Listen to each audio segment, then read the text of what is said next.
आप लोगों ने आप लोगों ने बता दिया कि ग्राफ का वो आप लोगों ने वो पीछे बॉट को तंग किया है सुबह शाम। SR FCL SR FCCL, चले मज़े की चीज़ है। मुझे यहाँ एक चीज़ नज़र आई है, मतलब लतीफ़ा याद आया है, बड़ा अच्छा लतीफ़ा है वो। अगर कहते हैं सुना देता हूँ। वो एक पीर साहब थे ना। पीर साहब ने मरीद को बुलाया खाने पे, और मरीज साहब सामने बैठ के पीर साहब को कह के, तो एक पूरी ट्रे आई बड़ी सी चावलों की मरीद के सामने। मरीद ने खाई, दूसरी वो ख़त्म कर ली। दूसरी वो बड़ी सी परात नहीं होती लोहे की, वो फिर आई परात, मरीद ने ख़त्म कर ली। फिर उठाई, फिर तीसरी परात आई, मरीद ने ख़त्म कर ली। अब पीर देखी जाए। फरीद ने मरीद को बुलाया कि तू सानू मनना है? उन्हें कहा जी हजूर। उन्हें कहा तू सानू मनना है या नहीं मनना है, असी तेनू मन गए हैं। ठीक है। तो यही हिसाब है मेरे भाई कि आप बॉट को या डिस्कार्ड को माने या ना माने, सपोर्ट रजिज्म बॉट मान गया होगा कि मैं किसी के हत्थे चढ़ाऊं। जितना आपने उसको धड़ाधड़ बरल बनाया ही इस काम के लिए, तो करें इसको। तो इंशाल्लाह ताला अल्लाह बेहतर करेगा। आज हम लोग बात कर रहे हैं दो चीज़ों पे। सबसे पहले हम बात करेंगे कंपाउंडिंग पे, सिस्टमेटिक इन्वेस्टमेंट प्लान पे, और तीसरे नंबर पे हम स्विंग ट्रेड्स पे बात करेंगे। SIP क्या होता है? SIP, यार ये माइक जरा बंद, अली माइक बंद कर दें सारों के। ठीक है, उधर डिस्टर्ब हो जाता है फिर सारे जरा। देखिए जो SIP होती है ना, SIP इसका मतलब है सिस्टमेटिक इन्वेस्टमेंट प्लान। कि मैं इसके अंदर सिस्टमेटिक हर महीने कुछ ना कुछ इन्वेस्ट करूंगा। कितना इन्वेस्ट करूंगा, किस एज में कितना करना चाहिए, इसका भी मैं आंसर कर देता हूँ। पहली चीज़ है rule of, there is a rule जिसका नाम है 50 30 20। मैं बड़ी दफ़ा ये कह चुका हूँ। ठीक है, रूल का क्या नाम है? 50 30 20 रूल। ठीक है। इस रूल के मुताबिक, इस रूल के मुताबिक आपने इस रूल के मुताबिक आपने अपना 50% ऐसी चीज़ों पे इन्वेस्ट करना है या ऐसे जगह पे लगाना है जो मस्ट हैव है, जो नीड है आपकी। जैसे रेंट, यूटिलिटीज, बिजली के bill, car payment, mortgages, grocery. इसके बगैर आपका गुजारा नहीं होता। फर्ज किया आपकी सैलरी 10,000 है, फर्ज किया आपकी सैलरी 1 लाख है, फर्ज किया आपकी सैलरी 10 लाख है। अपनी सैलरी को आज ही बजट लिखें। उसे कहें 50 30 20। 50 में लगाऊंगा अपने रेंट में, जो जिसके बच्चों की फ़ी, ठीक है, बच्चों की खुराक, कपड़े पहनने वाले, घर का रेंट, गाड़ी का पेट्रोल, इसके बगैर गुजारा नहीं। इसे कहते हैं मस्ट हैव, नीड्स। 30 आपने लगाना है मे हैव, वांट्स। कि चलो यार मैं दोस्तों के साथ बाहर जा रहा हूँ, आज मैं अपनी फैमिली को बाहर ले जाता हूँ। आज मैं नहीं कहता इस पे कंप्रोमाइज़ करें, you should spend your 30% in these things भाई। ठीक है। ये आपकी लाइफ की स्पिरिट के लिए बड़ा ज़्यादा ज़रूरी है। डाइनिंग आउट, क्लॉथ, इंटरटेनमेंट, चलो यार मूवी देख रहे, चलो जी ट्रैवल कर रहे, चलो जी ये कर लिया। ठीक है। ये सारा इसको कहते हैं मे हैव, वांट्स। ये आपकी चाहते हैं, वो ज़रूरतें हैं 50%। और 30% आपने पैसा लगाना है अपनी चाहतों पे। यानी लाख रुपए है, मैंने 50 उस पे लगा दिया, 30 उस पे लगे। 20% शुड बी योर इन्वेस्टमेंट। 50 30 20। अगर किसी की शादी नहीं हुई या फिर वो कोई मैनेज कर सकता है, वो इसे 50 20 30 भी कर सकता है। 30 इन्वेस्ट कर ले, 20 उधर कर ले। ठीक है जी, ये चीज़ एक होगी। दूसरी चीज़ है, अक्सर एक कुछ दोस्त लोग क्वेश्चन पूछते हैं कि कितने पैसे इन्वेस्ट करने चाहिए स्टॉक में डॉक्टर साहब, मेरे 3 बच्चे हैं। अमूमन ये जो हमारे थोड़े से सीनियर सिटीजन है ना, वो ये क्वेश्चन पूछते हैं। उनके लिए स्टैंडर्ड ये है, 10 - 100 - योर एज। फॉर एग्जाम्पल आपकी एज 60 है, 100 - 60 40। तो 40% आपका स्टॉक में होना चाहिए, बाकी 60% आपका प्रॉपर्टी में, ये वो दाएं बाएं।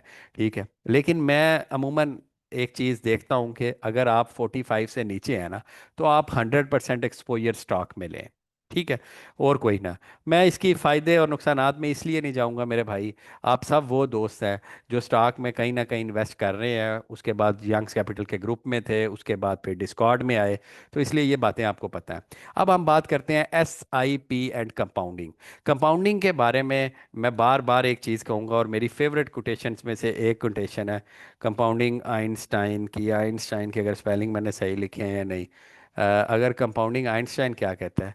आइंस्टाइन ये, जिसने कभी बाल नहीं कटवाए, कंपाउंड इंटरेस्ट, इंटरेस्ट से मुराद प्रॉफिट लेना है, जहां इंटरेस्ट होता है बंदूक नहीं निकाल लेनी। इससे मुराद है कंपाउंड इंटरेस्ट या compound profit is the eighth wonder of the world.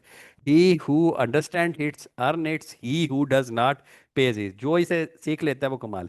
अब जब सिस्टमेटिक इन्वेस्टमेंट प्लान है ना, हर महीने मैंने अपना 20%, फर्ज किया मेरी सैलरी है ₹1,00,000 और मेरे पास हर महीने 20,000 ही बचता है, 50 तो मैं लगा देता हूँ इधर, 30 मैं लगा देता हूँ वांट्स में, क्योंकि मोबाइल भी अपग्रेड कराना है 2 महीने बाद। अपने बेगम बच्चों को बाहर भी ले गए ना, बेगम नहीं है तो छोटी बेगम को लेके जाना है, कोई ना कोई ज़रूरतें पूरी करनी है हमने। ठीक है। तो आगे 20% हमने इन्वेस्टमेंट में डालना है। ठीक है। अब एक क्वेश्चन अभी मुझसे पूछा था, पता नहीं किसने, वो देख लेते हैं। जिन्होंने कहा कि अगर हम कंपाउंडिंग करते हैं, या पता नहीं कैसा क्वेश्चन था, लेकिन आंसर उसका मैं दे देता हूँ।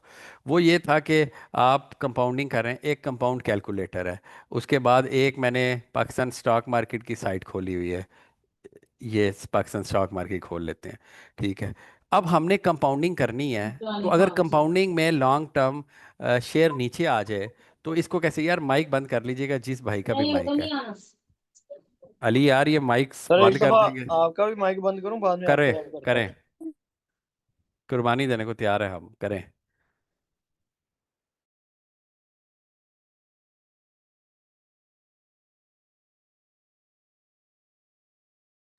चलें सर, ऑन कर चले, लें। ठीक है। अच्छा जी, अब मैं अब कंपाउंडिंग के बारे में बता रहा था। तो ये अब मेरी आवाज़ आ रही है ना यार? जी जी, आ रही है आपकी। अच्छा जी, आवाज़ आ रही है। अब कंपाउंडिंग के बारे में मैं बता रहा था कि आपने, अब आप कहेंगे यार कंपाउंडिंग, डॉक्टर साहब कंपाउंडिंग, कंपाउंडिंग या एसआईपी जो है ना, ये 5 साल से बड़ी गेम है। अगर आपके पास 5 करोड़ रुपया है, फिर आप क्या करें, 4-5 शेयर लेके रख दें, डिविडेंड खाएं, जहां शेयर थोड़े से वीक हों उनके क्वार्टर रिजल्ट पे उनमें से निकल जाए। अगर आपके पास छोटी अमाउंट है और आप लॉन्ग टर्म वेल्थ बनाना चाहते हैं, देखें आप में से कुछ होंगे इस टाइम 30 साल के, कुछ 35 साल के, कुछ 40 साल के, वो प्राइवेट नौकरियां कर रहे होंगे। गवर्नमेंट नौकरी का क्रेज़ लोगों को इसलिए होता है कि एक तो पक्की नौकरी होती है, एक 60 साल के बाद हमें ग्रेजुटी या प्रोविडेंट फंड उन सारों की मद में इकट्ठे पैसे मिलते हैं। भाई अगर आप 20वें 21वें ग्रेड पे भी हैं ना, तो आपको गवर्नमेंट से मिलने हैं 3-4 करोड़ रुपया आज के दिन के मुताबिक, ये भी मैंने बड़ा ज़्यादा बोल दिया। ठीक है। और आप प्राइवेट हैं, आपकी 25 साल उम्र है, 30 साल उम्र है, तो अब आपने वेल्थ जनरेशन करनी है करोड़ों में, तो कैसे बन सकती है? ये एसआईपी से बन सकती है। हर महीने आप थोड़े थोड़े पैसे डालें। किन जगह पे डालें भाई? पैसे डालेंगे, शेयर तो ऊपर नीचे होते हैं, मेरे पैसे नीचे आ जाएंगे। मैं बिल्कुल समझता हूँ आपके पैसे नीचे आ जाएंगे। इसलिए एसआईपी के लिए जो शेयर्स होते हैं वो और होते हैं, कंपाउंडिंग के लिए एसआईपी वाले शेयर्स या दूसरे शेयर्स होते हैं इसी तरह के, स्विंग ट्रेड के लिए दूसरे शेयर होते हैं, मिड टर्म के लिए दूसरे शेयर होते हैं। अब फॉर एग्जांपल एक शेयर है गरीब वाल सीमेंट। गरीब वाल सीमेंट में अब मिड टर्म पोटेंशियल है, वो 60 70 70 को टच कर जाएगा। ठीक है। इसके रिजल्ट के अंदर हमें चीज़ें कुछ ऐसी मिलेंगी जो आगे इसको मूवमेंट में करेंगी। मैंने अपनी मिड टर्म होल्डिंग में गरीब वाल सीमेंट को रख लिया और मेरी मिड टर्म होल्डिंग है 6 7 8 माह। ठीक है। अब गरीब वाल उसमें आ गया, मैंने आपको स्पेल का सेशन किया था उस टाइम, पता नहीं स्पेल कोई 38 37 पे था, कि भाई ये वो शेयर है जो आगे डबल हो सकता है। तो अल्हम्दुलिल्लाह यार, वो डबल को टच कर रहा है आपने। ठीक है, ये पास पास पहुंच गया है। तो स्पेल मेरी मिड टर्म होल्डिंग में आपको मिलेगा, स्पेल मेरी स्विंग ट्रेड में नहीं आपको मिलेगा। मैंने स्वेल पे 1 या 2 दफ़ा ट्रेड की होगी, 42 से लेके 46 पे बेचा फिर नीचे। लेकिन जो मिड टर्म अकाउंट है उधर मेरा स्पेल उस टाइम का पता है, नीचे आया ऊपर आया मुझे फ़र्क नहीं पड़ता। जो ही 72 3 पे जाएगा, मैं अपने स्पेल का, अगर मैंने उस पर 40 लाख इन्वेस्ट किया है, तो वो मेरा 80 लाख हो जाएगा। ठीक है। मुझे बताएं 4 माह में और कौन सी चीज़ आपको 80 लाख रुपया दे? ठीक है। तो मैं क्या करूँगा स्पेल में, मैं स्पेल में अपने असल पैसे 20 लाख रुपया, 40 लाख रुपया निकाल लूँगा, और जो पीछे स्पेल बचेगा वो मेरा फ्री होगा। मैं उस स्पेल को उठाऊंगा और अपने सीडीसी अकाउंट में फेंक दूंगा। अब वो जो सीडीसी अकाउंट में मेरे पास स्पेल पड़ा है, चाहे वो 20 रुपए का हो जाए, चाहे 30 का हो जाए, चाहे 50 का हो जाए, वो मुझे तो फ्री मिला ना मेरे भाई, मुझे तो फ्री मिला। ठीक है। तो ये अप्रोच है मेरी टूवर्ड्स मिड टर्म और लॉन्ग टर्म। ठीक है, अब मुझे कंपाउंडिंग करनी है। मैंने अपना एक अकाउंट स्टैंडर्ड कैपिटल के अंदर ओपन करवाया है। I love their service. उसके अंदर मैं हर महीने एक स्पेसिफिक अमाउंट सारी चीज़ों से ज़्यादा डालता हूँ। और यकीन करें, मैं आज, यानी आज मैंने उधर फिर दोबारा कंपाउंडिंग के पैसे ट्रांसफ़र किए। आप इमेजिन करें कि मैं इतना डिसिप्लिन हो गया हूँ ट्रेडिंग में, जो मैं अपना अल्लाह का बड़ा शुक्र अदा कर रहा था कि वो पैसे जब मैंने स्टैंडर्ड कैपिटल में डाले, तो मुझे याद आया कि पिछले पैसे भी मैंने डाले थे और अभी मैं वो लेना भूल गया हूँ। शेयर कंपाउंडिंग वाले जो पिछली दफ़ा, जो मैंने नया अकाउंट बनाया अपनी नीड के लिए कि यार मैं 6-7 साल बाद एसआईपी से फ़ायदा उठाना है इस वाली से। ठीक है, तो ये मैं सिर्फ इसलिए बता रहा हूँ, सिर्फ कि यार आपकी जब अप्रोच और डिसिप्लिन बन जाएगा ना हर अकाउंट को डिफरेंट रखने का, तो आपको मज़ा आना लग जाएगा चीज़ों में। एक साइड पे आपने स्पेल लॉन्ग टर्म के लिए ले दिया है, और दूसरी साइड पे आप स्पेल को ट्रेड भी कर रहे हैं दूसरे अकाउंट में। उसी अकाउंट में करेंगे ना, तो आपके इमोशंस और बड़ी चीज़ें इफेक्ट करेंगी। यार 3-4 अकाउंट खुला लो, एक बीएमए में खुलवा लो, एक स्पेल में, टॉप लाइन में, एकेडी में, जहाँ मर्जी खुला लो, और स्पेल में अकाउंट नहीं खुलाना। तो ये जो सारा सिनेरियो है ना, ये सिनेरियो हमें बताता है कि हमने करना है। अब एसआईपी के लिए कौन से शेयर हैं? एसआईपी के लिए वो शेयर हैं जो पिछले 20 साल से आजमाए हुए शेयर हैं। आप कभी भी नए शेयर में एसआईपी नहीं करते। अब मैं आपको कहूं कि जी स्पेल मुझे कंफर्म पता है कि डबल होना है, मैं 38 पे आपको कह रहा, 1 घंटे का सेशन पड़ा है यार, जाके देख लेना। ठीक है, तो स्पेल ने डबल होना है, ये आप एसआईपी करें इसमें नहीं, कभी भी नहीं। जो आपको ये कहेगा वो आपका दुश्मन है। भाई मैं तो हर महीने 20,000 डालना है, मैं स्पेल में डालूंगा तो स्पेल आज, आपने तो इसे देखा है, आप में से ज़्यादा लोग तो मेरे भाई आए हैं, 1-2 साल हो गया मार्केट में। तो 2024 में ठीक है, ये 11 रुपए का शेयर था, 2026 अक्टूबर को ये ऊपर गया, यहाँ गया, और आपने कहा ओए होए होए, क्या मूवमेंट है जी, इधर से इधर गया। भाई पीछे तो देखो, वो जो कहते हैं ना पठान, पीछे तो देखो भाई। ये 2017 में ये 77 को टच करके नीचे आया। अब उनका क्या कसूर जो 3 साल से फंसे हुए हैं? अभी तो उनके पैसे पूरे हो रहे हैं। तो आप इसको एसआईपी करेंगे इधर, तो कल ये फिर ऐसे नीचे डाउनवर्ड मूवमेंट दे, तो आप अगले 5 साल में कहेंगे यार डॉक्टर साहब ने अच्छा मुझे 2025 में मशवरा दिया था, मैं तो एसआईपी में फंस गया हूँ। और दूसरी बात है, अंदर से सिर्फ 2-3 दफ़ा डिविडेंड दिया है और 2-3 दफ़ा बोनस, कंजेक्टिव भी हिस्ट्री नहीं है इसकी, बोनस और इसकी। ठीक है, तो मैं नहीं करूंगा इसमें। अब आप कहेंगे अच्छा, आपको मैं एक शेयर, अभी हमारी थोड़ी देर पहले भी डिस्कशन हो रही, मैपर लीफ। आप कहेंगे जी मैपर लीफ की बहुत अच्छी डॉक्टर साहब राइड है, कमाल शेयर है। ठीक है, और ये देखें इधर से गया है ऊपर। ठीक है, और ये तो मैंने भी आप लोगों को फेसबुक के पेज पे जाके देखें, यंग कैपिटल के 7 जनवरी में कहा हुआ है 36 पे ले लें, 81 पे बेच दें, और पूरा प्लान के साथ, क्योंकि एक ब्रोकर को रिसर्च रिपोर्ट लिख के देनी थी, उससे परमिशन लेके उसको पैराफ्रेज करके आपके लिए भी पब्लिश कर दी थी। ठीक है, और ग्रुप पे ओपन, व्हाट्सएप वाले भी जो ग्रुप 1 से 10 तक है उनके लिए, सारों के लिए। अब ये आप सोचेंगे ओ हो क्या राइड है मैपल की, लेकिन भाई थोड़ा सा पीछे जाए, इनका क्या कसूर है जो 138 पे फंसे हैं? तो मैं क्यों करूं एसआईपी मैपल में? मैपल तो अपना रेट अभी ऑल टाइम हाई पे नहीं है, अपना रेट अभी कैप्चर कर रहा है। तो मुझे एसआईपी उसमें करनी है। और देखें, इस पूरे से 2017 से 2021 तक, ये 2025 तक सॉरी, 2 दफ़ा डिविडेंड दिया है। एक दफ़ा ये दिया, कितना डिविडेंड दिया? 15%। यानी 15% देख लें 10 रुपए का क्या बनता है। और इधर देख लें, एक दफ़ा ये दिया है 5%। तो भाई मैं क्यों इसमें लूं?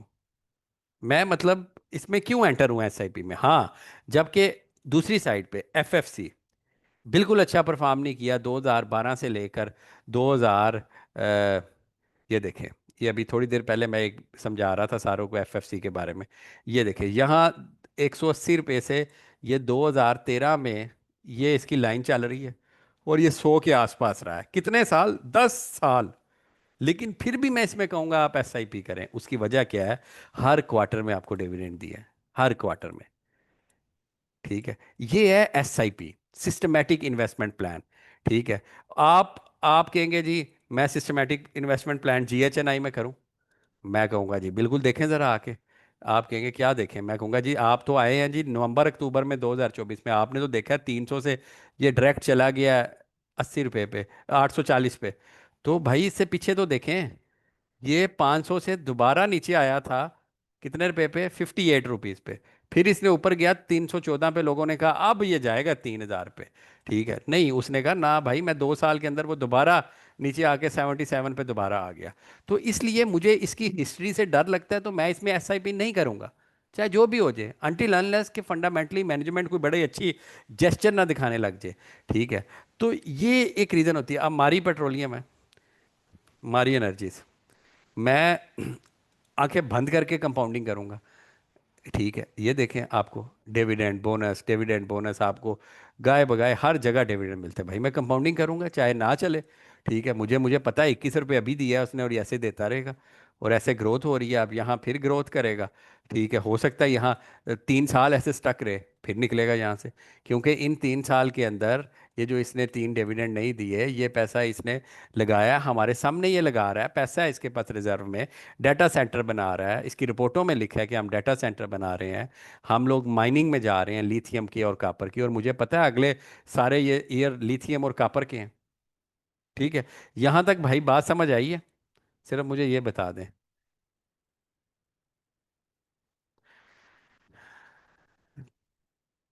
सर, कंसेप्ट क्लियर होना चाहिए। मैडम, लिस्ट भी बना लेंगे, टेंशन क्यों लेती हैं, पहले एक कंसेप्ट समझ लेना। अल्टीमेटली किस दिन ऐसे हुआ है कि मैं एक दफ़ा बीमारी समझ लें, उसके बाद मैं आपको ये भी बता दूंगा दवाई कौन सी लेनी है। ठीक है, अब जो एसआईपी है, अब एसआईपी का आपने करना है अच्छी कंपनीज में जिनकी मैनेजमेंट है, और आज आपने सोचना है। ठीक है, कि आप मुझे ये बताएं कि आपको लगता है कि एसआईपी इलेक्ट्रिक व्हीकल में करनी चाहिए? इलेक्ट्रिक व्हीकल का फ्यूचर किसी को लगता है अच्छा है या बुरा है? सिर्फ मुझे कमेंट करके बता दें।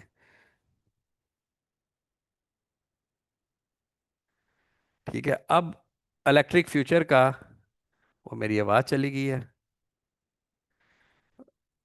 ये नहीं आवाज़ सर, कहाँ गई? आ रही है, आवाज आ रही है आ रही आपकी। है, अच्छा, वो शायद शुएब भाई, पता नहीं कौन कह रहा था आवाज़ नहीं आ रही, मैंने कहा वो बोल के लबजात है तेरे। अच्छा, अब जो इलेक्ट्रिक फ्यूचर है ना, चले अब मैं बताता हूँ। अब आज मैं आपको इलेक्ट्रिक गाड़ियों का भी ये कोई फैक्टर नहीं है कि चार्जिंग स्टेशन नहीं है, ये नहीं है, वो नहीं है। याद रखिएगा, पाकिस्तान में लोग गाड़ियां खरीदते हैं एज अ एसिड।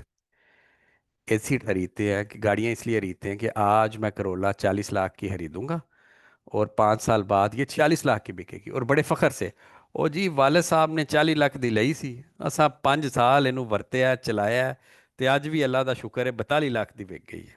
ठीक है, ये एक कंसेप्ट है। क्यों? क्योंकि आइस जो गाड़ियां थी ना, आइस मतलब इंटरनल कंबस्चन इंजन, ये जो पेट्रोल डीजल वाली गाड़ी होती है ना, इन्हें आइस कहते हैं। ठीक है, आईसीई या आइस कह लिया। ठीक है, इंटरनल कंबस्चन इंजन वाली। ये जो इलेक्ट्रिक है ना, इलेक्ट्रिक, आज इलेक्ट्रिक गाड़ी जो है ना, आपके रेट्स नीचे गिराएगी हर आने वाले दिन में। कैसे? आज इलेक्ट्रिक गाड़ी की किसी की रेंज है, जैसे BYD की रेंज है, मैं इनके शोरूम पे गया था देखने गाड़ी, तो उन्होंने कहा जी हमारी 495 रेंज है वन टाइम। अब 495, 90 लाख की गाड़ी।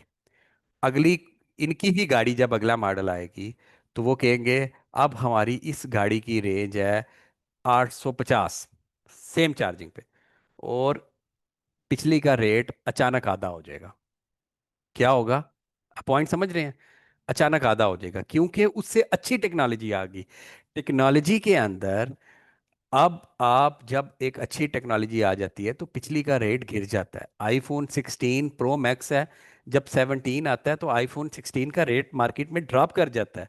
ये नहीं होता कि उसका रेट ऊपर ही जाना है, उसकी वजह यह है कि अब उससे अच्छे फीचर्स आ जाएंगे। दूसरी गाड़ियों में ऐसा नहीं होता था, दूसरी गाड़ियों में ऐसा नहीं होता था, इलेक्ट्रिक में ये चीज़ मैटर करेगी, क्योंकि डिसीजिव फैक्टर ही ये है, कि मेरा डिसाइडिंग फैक्टर ही ये है कि कितनी रेंज है। पॉइंट समझ आई है? तो इलेक्ट्रिक गाड़ियों में जब आपने जाना है, उसमें बड़ी रिसर्च करके जाना है, आंखें बंद करके नहीं जाना। लेकिन क्योंकि रिसर्च में अभी सबसे अच्छी आपके पास BYD जा रही है इंटरनेशनल पोर्टफोलियो के अंदर, तो हमारे पास हबको एक ऑप्शन है। अब कैसे हबको ऑप्शन है? मैं आपको सारों को मना करता हूँ, नहीं नहीं नहीं जी, आईपीपीज में नहीं जाना, आईपीपीज में नहीं जाना। अब हबको जी, हबको, हबको, अच्छा, मैं कहता हूँ जी आईपीपीज में नहीं जाना, देखें जी बड़ी जाती है आईपीपीज में, ये हो गया वो हो गया, आप कहेंगे अच्छा जी, ये जी आईपीपी। अब हपको का देखें, कितने माशाल्लाह अच्छे मेगा ग्रुप वाले, पॉइनर सीमेंट इनका, हलीब दूध इनका, और भी हजार चीज़ें इनकी हैं।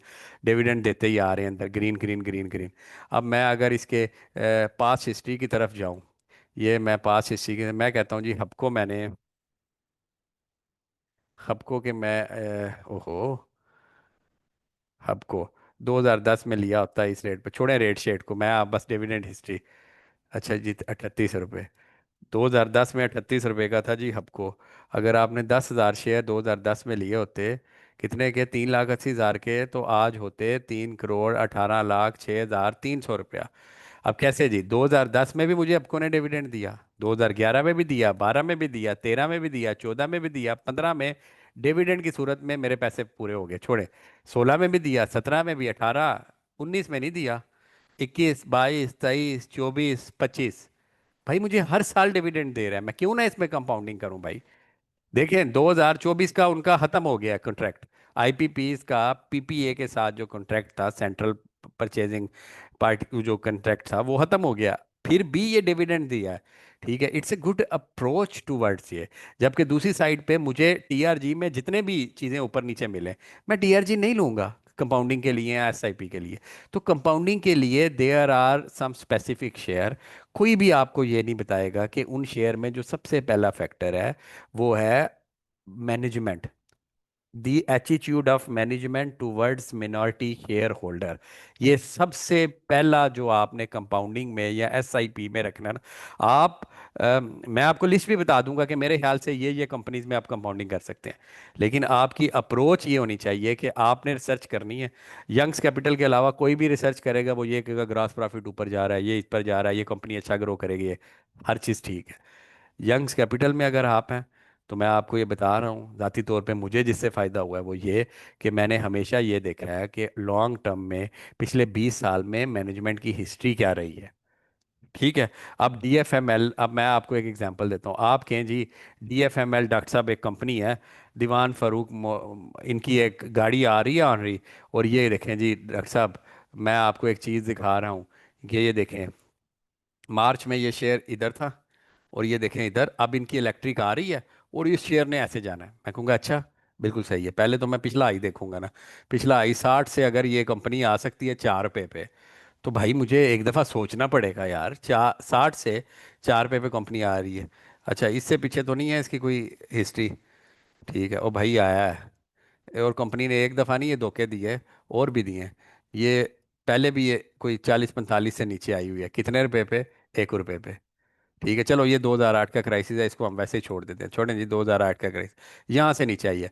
फिर मैं क्या करूँगा, मैं कहूँगा अच्छा यूँ देखते हैं, डीएफएमएल कंपाउंडिंग, ये कंपाउंडिंग नहीं है। इस तरह की कंपनीज में कंपाउंडिंग नहीं करनी, यही रिसर्च वर्क है कंपाउंडिंग वाला। डीएफएमएल जी, डीएफएमएल मैं कहूँगा ठीक है, मुझे इसके ना क्वार्टरली फाइनेंशियल बताएं कि इस क्वार्टर में इसने कंपनी ने क्या खोया क्या पाया। उन्होंने ये कहा कि 2024 के चौथे क्वार्टर के अंदर कंपनी ने कमाया, ये मिलियंस में है, 90 लाख रुपया कमाया। कितना? 90 लाख रुपया। और कंपनी ने खर्चा कितना किया 90 लाख कमाने पे? 14 करोड़ रुपया। कितना मेरे भाई? 14 करोड़। 90 लाख कंपनी ने सेल की, और खर्चा से उस 90 लाख पे 14 करोड़ किया। ग्रास प्रॉफिट 13 करोड़ रुपया बना, ऑपरेटिंग प्रॉफिट 23 करोड़ रुपया बना।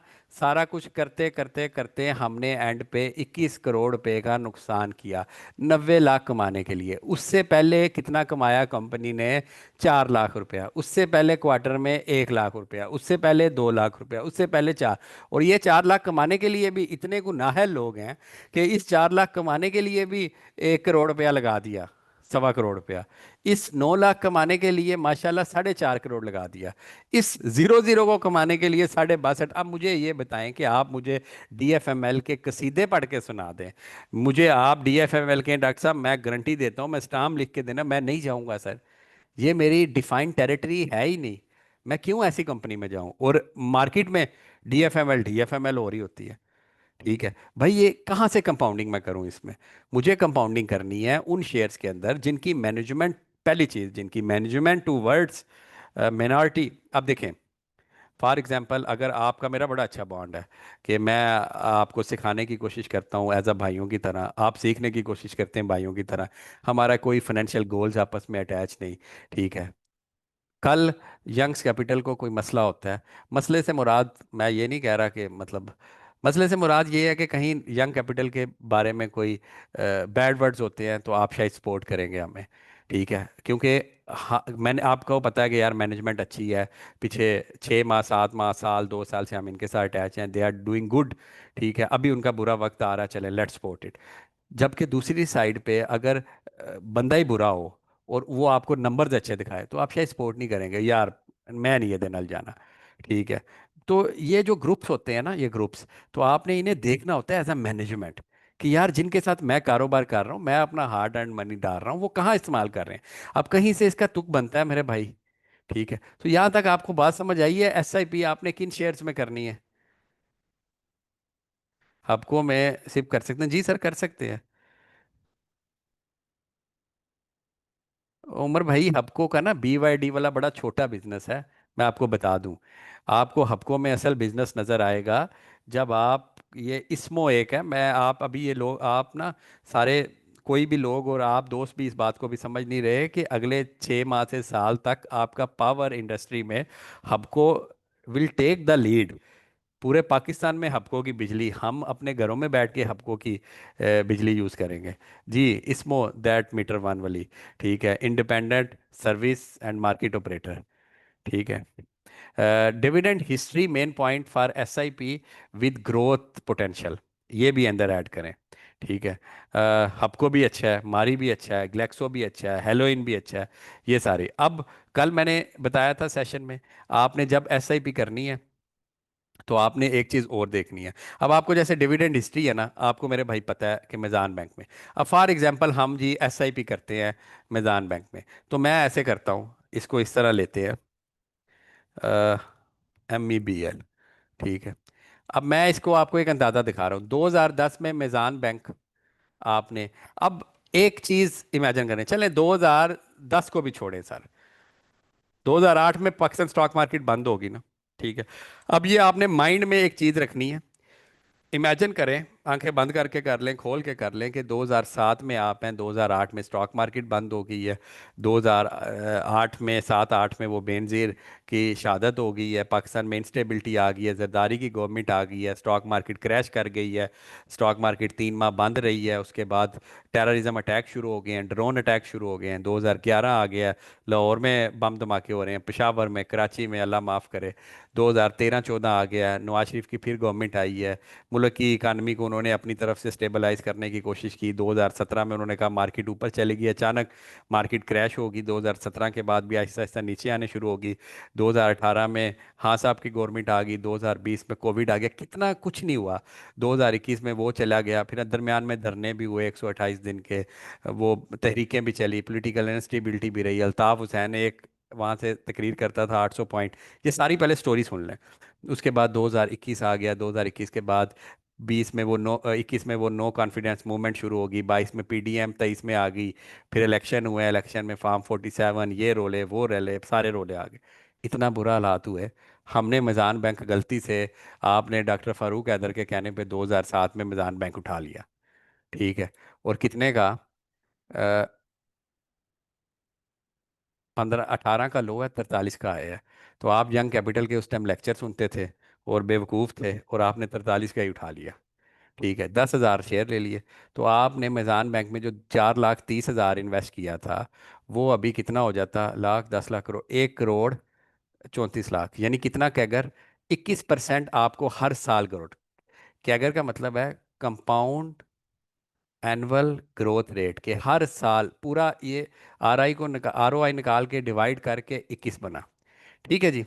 अब कहते हैं जी आगे अगले, ये कितनी देर में है, 2007 से अब कितने साल हो गए, 17, 10 और 7, 17 साल। अब हम इमेजिन करते हैं कि डॉक्टर फारूक हैदर ने जी हमें पीछे मिज़ान दिलाया था 4,30,000 का, अब वो चला गया है 1,36,00,000, तो आपके पास है 1 लाख रुपया, ठीक है। आपने मिज़ान बैंक की ले लिया और मिज़ान बैंक ने इतना ही ग्रो किया, जितना पहले किया था। हालांकि अब मजान बैंक का डिविडेंड 7 रुपये पर क्वार्टर हो गया, इन्होंने 28 रुपये अपना फिक्स कर दिया है। और अगले साल से ये 28 से भी लेके चले जाएंगे 34 रुपये पे। ठीक है। अब आपने इंटरेस्ट रेट इसका 21 लगा दिया, यानी 21% ग्रो किया ना पिछले इतने बुरे हालातों में। और आपने अगले 17 साल के लिए सिर्फ मैदान बैंक ही ले लिया, और हर महीने आप इसके अंदर 20,000 डाल रहे हैं। ठीक है। तो हर महीने कितना डाल रहे हैं? 20,000 रुपया। अब 20,000 से कितने पैसे, और इमेजिन करें कि आपकी एज इस टाइम कितनी है? 17 साल। आप अपने आप को इमेजिन कर लें इस टाइम 35 साल के है। तो 35 और 15, 50 और 2 52, यानी 60 साल में गवर्नमेंट रिटायर होती है। और अभी किसी भाई ने लिखा था 20वें ग्रेड की 70 लाख रुपया मिलता है। तो आपने ये रिटायरमेंट शुरू कर दी 20,000 रुपया। ठीक है। अब क्या हुआ कि आपने टोटल इन्वेस्ट किया 40,80,000 रुपया। जबकि ये जो अमाउंट बन गई, ये कितनी बन गई यहाँ तक भाई? लाख, 10 लाख करोड़, 4,16,57,000 रुपया आपके 20,000 रुपये से हाल ही मैजान बैंक में ना आपने बेचा, ना खरीदा। और पीछे 21%। जबकि अगर आप पिछले 10 साल का देखें तो ये 29% है कैगर। ये तो 2008 का क्राइसिस भी मैंने आपको दिखा दिया इसमें। चलें, अगर अभी जो रियल टाइम नंबर है वो देखें तो 12 करोड़ रुपया आपको 17 साल बाद आपके महीना 20,000 में मिल जाएगा। 12 करोड़ रुपया। मुझे सिर्फ आप में से कुछ लोग इतना बता दें, क्या 17 साल बाद वो जो भी नौकरी कर रहे हैं, रिटायरमेंट के बाद आपको गवर्नमेंट या आपका अदारा इतने पैसे देगा? ठीक है, मुझे सिर्फ ये बता दें आप लोग। तो ये है पावर ऑफ कंपाउंडिंग। और मैंने ये आपको अब कभी इस नज़रिए से आपने चीज़ों को सोचा है? मुझे सिर्फ ये बताएं कि हम लोग अलग अलग लगे रहते हैं हर टाइम, ये हो गया, वो हो गया, ऐसे हो गया, वो। ये एक नज़रिया है सोचने का। ठीक है। अब मैं आपको ये बताता हूँ कि ये किस लिए करें। भाई ये अपने बच्चों के अकाउंट खुलवा दें। ठीक है। अपने बच्चों के अकाउंट खुलवा दें कि मेरा टीना, मीना, दीना, जो भी आपके बच्चों के माशाल्लाह नाम है। ठीक है। आप उनके लिए अकाउंट खुलवाएं, उसमें 20-20 हज़ार डाल के उनके स्टॉक ले लें। कौन से लें? बैंकिंग में चले जाएं। बैंकिंग में Meezan bank is the best option. ठीक है। आपके पास UBL is the best option, आपके पास एमसीबी इज़ द बेस्ट है। ये 3 बैंक हैं। ठीक है। तो आपने ये सोचना ही नहीं कि आप किस रेट पे ले रहे हैं, आपने बस लेते जाना है। ठीक है। आपने अगर रेटों के चक्कर में पड़ गए तो आप कभी भी आगे नहीं जाएंगे। हमने अभी देखा है मिजान किस रेट पे है, देखें। पूरी कैलकुलेशन में मेरे भाई कंपाउंडिंग के, हमने देखा है कि मिजान किस रेट पे। हमने सिर्फ खरीदा है 43 रुपए पे, उस साल के हाईएस्ट पे। अब आप कहेंगे मिजान तो ऑलरेडी 400 पे चला गया है। तो ये तो पहले ही बड़ा ऊपर चला गया। डॉक्टर साहब वेट ना कर लें थोड़ा नीचे आने का? तो मैं आपसे ये पूछता हूँ कि एक मेरा फेवरेट शेयर जो आज तक पोर्टफोलियो की जीनत बना है, आप मुझे ये बताएं कि ये जो शेयर है, ये साजगार, इधर किसी ने लिया। ठीक है। जब वो इधर गया होगा 1,000 पे, वो कहेगा मैंने तो नहीं लेना। फिर क्या इधर से वो दोबारा 1,400 पे नहीं गया? इधर वालों ने कहा मैंने तो नहीं डॉक्टर साहब लेना। तो क्या दोबारा वो 1,700 पे नहीं गया? और भाई ये रिकॉर्ड हो रही है वीडियो। ठीक है। अब तो कोई चीज़ छुपती नहीं भाई। यहाँ से जब ये 2100 पे जाएगा ना, आप उस टाइम भी सोच रहे होंगे डॉक्टर साहब इसे ज़रा नीचे ना आने दें। भाई व्हाट इज़ नीचे? इस कंपनी के फंडामेंटल्स चेंज हो रहे हैं, चीज़ें बेहतर हैं। ठीक है, पुल बैक आ सकता है यहाँ से ऐसे। ठीक है। बस ये बात नहीं है कि यहाँ से वो ऐसे गिर जाए अनटिल अनलेस कंपनी के साथ कोई बेड़ा गर्क ही ना हो जाए। ठीक है। तो ये अप्रोच होनी चाहिए कि इन रेट वाले चक्रों से आपने कंपाउंडिंग में बाहर निकलना है। अब मैं यहाँ एक चीज़ आपसे ऐड करता हूँ, आपको एक रियल टाइम दुनिया के बंदे की एग्जांपल दूं जी, जो मैंने इस दफ़ा मीट एंड ग्रीट वालों में वैरन बफे की एग्जांपल दी थी। यार you will love that example. ठीक है। अगर आपने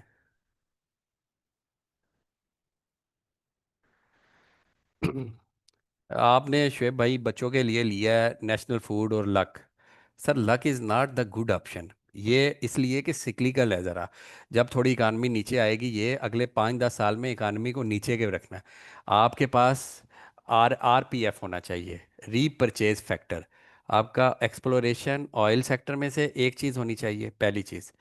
दूसरी चीज़ आपकी फार्मा सेक्टर में रीपरचेज है ना, पैराडोल बार बार बिकती है। ठीक है। ये जो सीमेंट है ये रीपरचेज फैक्टर में नहीं है। आपने घर एक दफ़ा बनाना है, उसके बाद 30 साल बाद बनाना है। RPF, repurchase factor. ऐसी कंपनीज जो रीपरचेज फैक्टर कर रही है, जैसे नेशनल फूड के मसाले आप चेंज करते हैं, चीज़ें ऊपर नीचे लेते हैं, वो हर दफ़ा लेते हैं। ठीक है, कंज्यूमर गुड, एफएमसीजीज। ठीक है, तो ये जो लक वगैरह है ना, ये अच्छे शेयर्स है, मैं ये नहीं कह रहा ये अच्छे शेयर, लेकिन इनका रीपरचेज फैक्टर ऐसा नहीं है कि जब इकानमी नीचे आएगी ये शेयर स्टेगनेंट हो जाएंगे, ये आपको डिविडेंड भी नहीं देंगे। ठीक है, तो आपने इस चीज़ को सोचना है। और आपने लॉन्ग टर्म के लिए अगर लेना है तो cement sector, auto sector, in sector में नहीं, आपके पास बैंकिंग होनी चाहिए पहली। दूसरे नंबर पे आपके पास एक्सप्लोरेशन के अंदर से होना चाहिए, माइनिंग में भी वो लोग जा रहे हैं। तीसरे नंबर पे आपके पास फार्मा सेक्टर होना चाहिए। चौथे नंबर पे आपके पास फूड सेक्टर होना चाहिए। ठीक है, पांचवें नंबर पे आपके पास हबको होना चाहिए। और छठे नंबर पे आपके पास फर्टिलाइजर होना चाहिए। ये वो नंबर्स हैं जो मैं आपको दे रहा हूँ। सातवें नंबर पे आपके पास होना चाहिए दिल की माने 5 से 7% पैसा कोई छोटे शेयर पे लगा दे, सनर्जी, एएनएल, इस तरह के शेयर पे। ठीक है, अब मैं वैरन बफे की आपको एग्जांपल देता हूँ। ठीक है, अभी तक यार आप लोगों को समझ आई है? कोई बता दिया करो थोड़ा कि यार मतलब समझ रहे हो, सुन रहे हो, या कोई कुछ फायदा भी होता है या सिर्फ मैं बोल के चला जाता हूँ और आप सुन के चले जाते हैं? अच्छा, अब मैंने किसकी एग्जांपल देनी थी आपको? वैरन बफे की एग्जांपल देनी थी। अब वैरन बफे का जो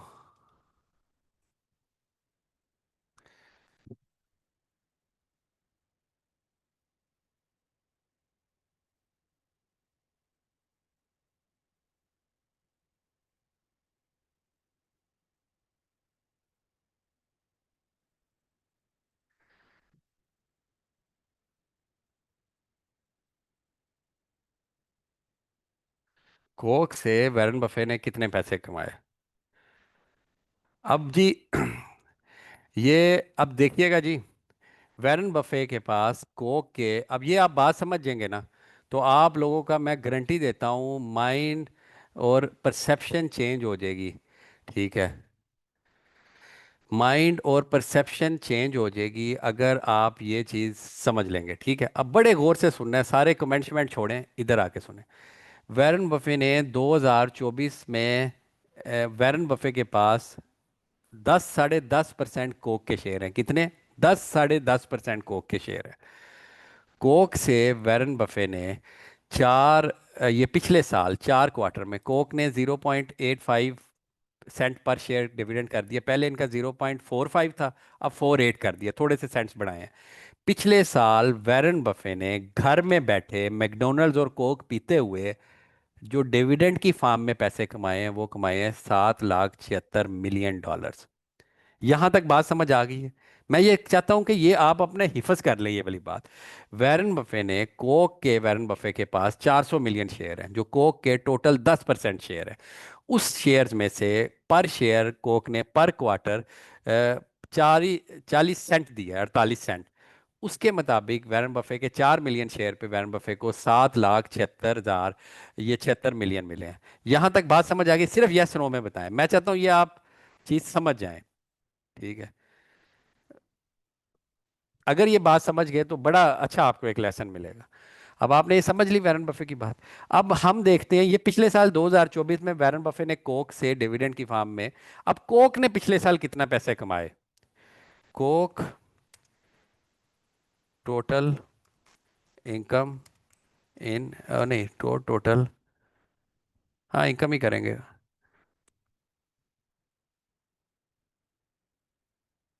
2024 में कोक ने कितने कमाए?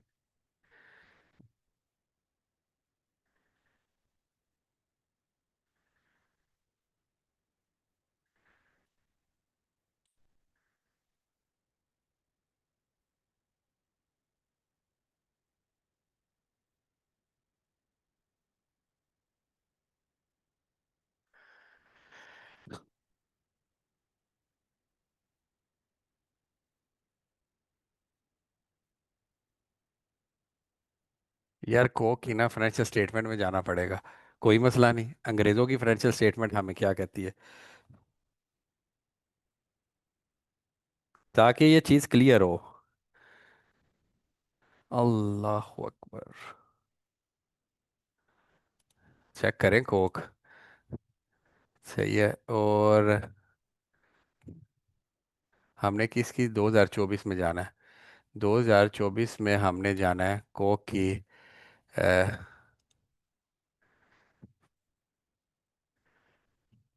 ये कोक सारे मुल्कों में दे रहा है, और ये 3 मंथ्स ये सब्सिडरी। चेक करें स्टॉक मार्केट हमें क्या क्या सिखा रही है। कोक।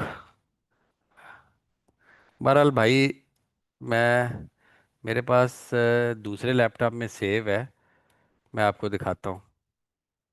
बहरहाल भाई, इस पे रिसर्च कर लेना। कोक ने पूरे साल जो अपनी प्रॉफिट लॉस हर मसले मसाइल निकाल नकूल के जो कमाया है ना, वो कमाया है 650 मिलियन डॉलर्स।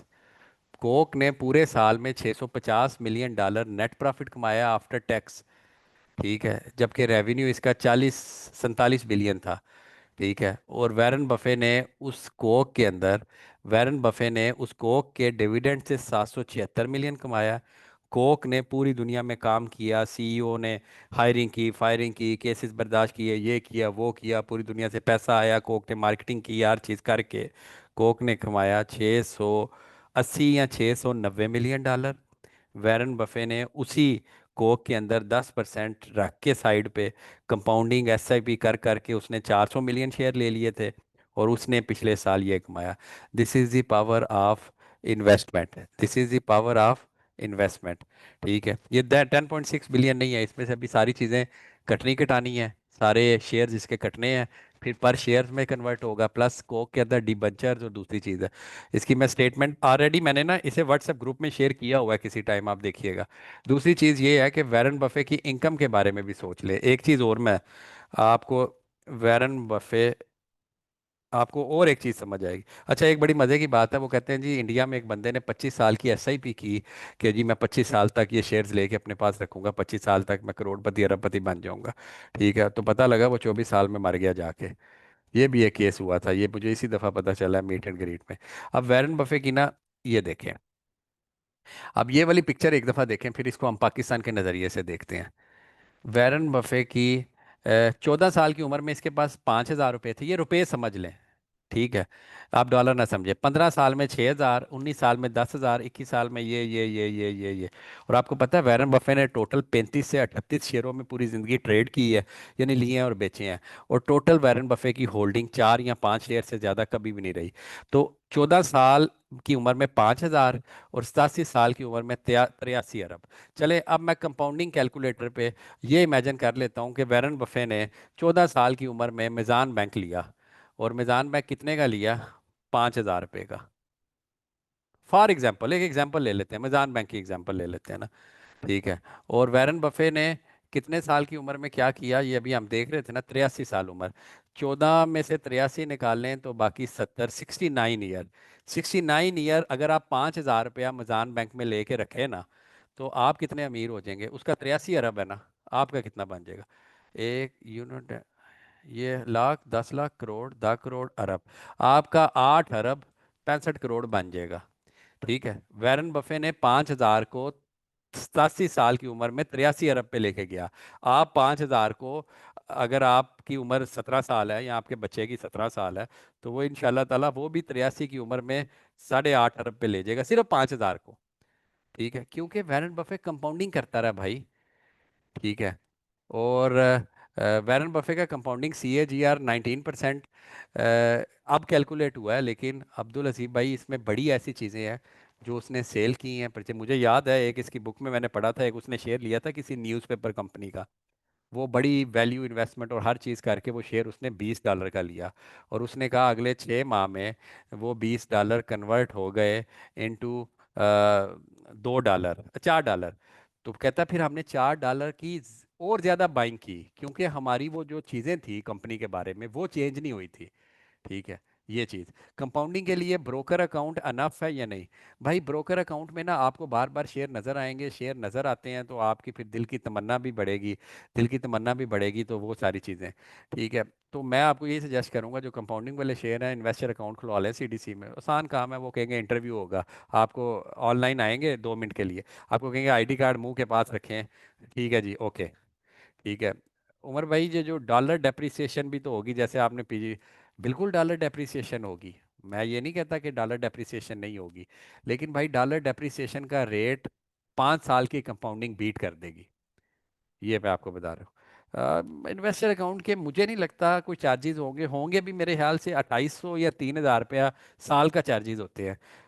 और शायद हो, ये जिसका जो बड़ा ज़्यादा यूज़ करता है और इन चीज़ों में, मैं सुबह अपने डिपार्टमेंट से पूछ दूंगा, लेकिन मुझे नहीं लगता। लेकिन मुझे ये बताएं, SIP के बारे में कुछ समझ लगी है मेरे भाई? अच्छा, 388 रुपीज़। अच्छा, 1000 रुपया उमर भाई बता रहे हैं, तो देख लीजिए।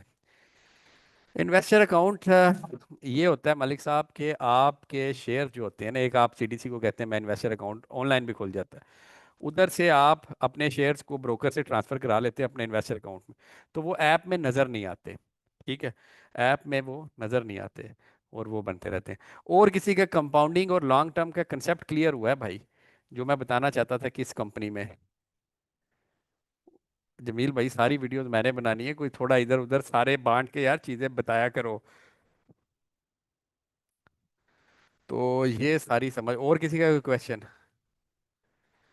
डिविडेंड अनाउंसमेंट के बाद पहले 40 दिन थी लिमिट के, चाल जिस दिन अनाउंस होगा उसके बुक क्लोजर के 10 दिन 15 दिन के अंदर आ जाता है।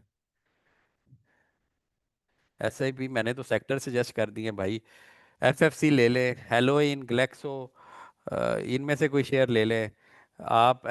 कंपाउंडिंग के लिए फर्टिलाइजर में से FFC, उसके बाद मारी, OGDC, PPL में से कोई ले लें, उसके बाद कोलगेट, नेशनल फूड्स ले लें। ठीक है, ये चीज़ें भाई अभी के लिए जो सेक्टर है ना, ये नहीं। मैं ये वुमेन ग्रुप के बारे में ये मैं कहना चाहूँगा कि we are working on their content. हम छोटी छोटी हमारी जो फीमेल हैं कंपनीज में, वो छोटी छोटी वीडियोस बना रही हैं। वो आजकल थोड़ा सा बर्डनाइज हुए हुए हैं, तो इंशाल्लाह ताला बहुत जल्द उसमें एक पूरे फ्लो के साथ आएंगे। जल्द सीजन को कैसा कैश कर सकते हैं, कोई कैश नहीं करने की कोशिश करनी। ठीक है, जो हो रहा है बस होने दें। 50 साल की उम्र में कंपाउंडिंग करनी चाहिए सर, कंपाउंडिंग की कोई एज नहीं है। 50 साल की उम्र में मैं आपको कंपाउंडिंग का बताता हूँ, मुझे पता है 50 साल वाले अपने से ज़्यादा अपने बच्चों के फ्यूचर का सोच रहे होते हैं।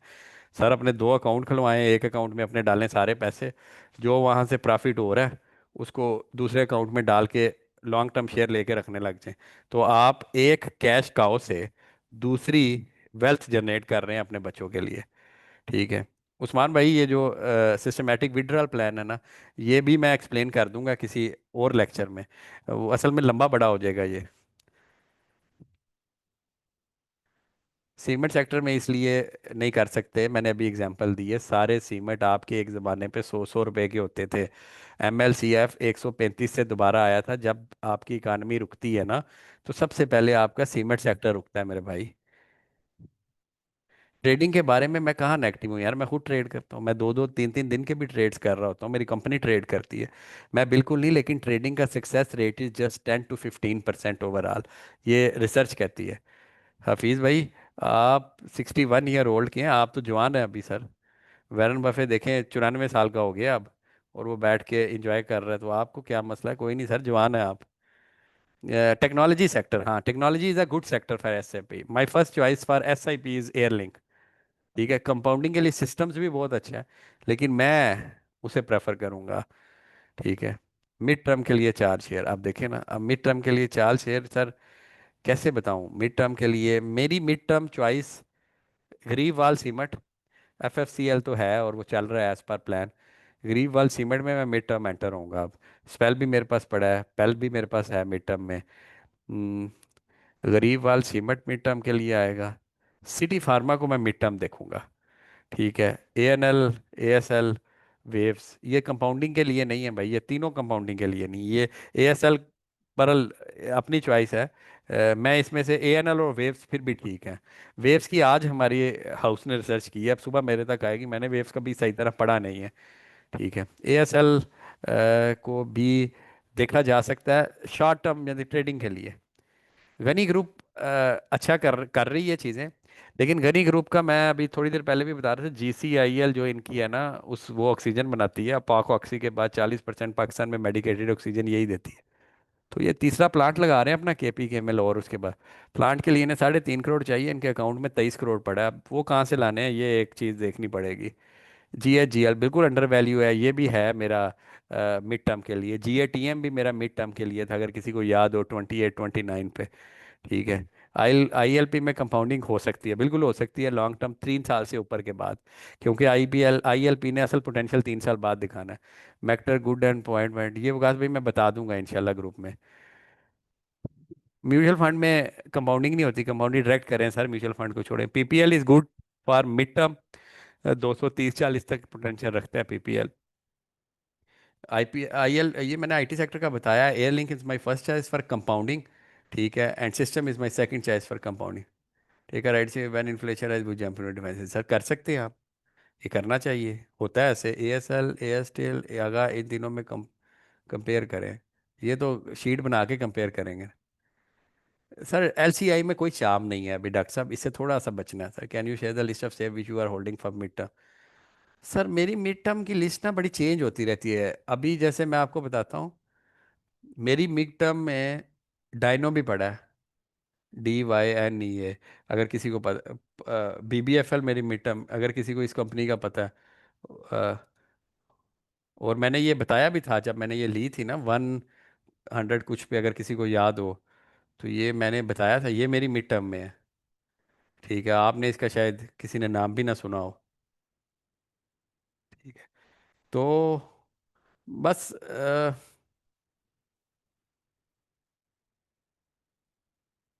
नहीं, GADT अच्छी नहीं है SIP के लिए।